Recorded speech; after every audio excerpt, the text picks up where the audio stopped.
Le 24 mars 2024 est une date singulière dans notre pays. Quelle lecture en fait?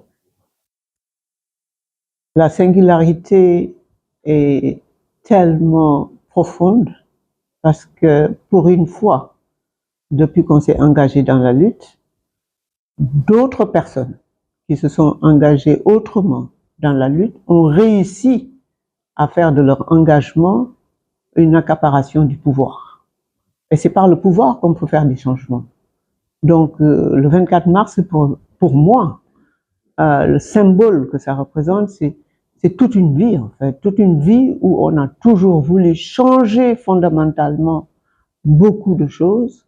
Et le projet qui a été vendu pour que le 24 mars arrive a été un projet dans lequel on se retrouvait.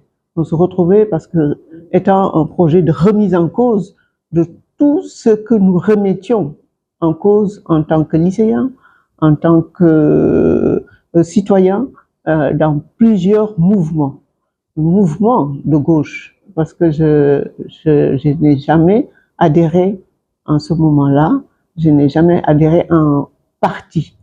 Comme vous le savez, les partis étaient limités dans le temps, les partis étaient clandestins, c'était pas des partis, c'était des mouvements de gauche.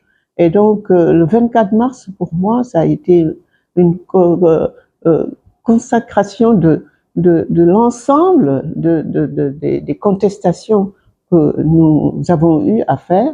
Évidemment, ça a été vraiment très dur, mais on a perdu aussi beaucoup de personnes avant, sans pour autant obtenir ce pouvoir.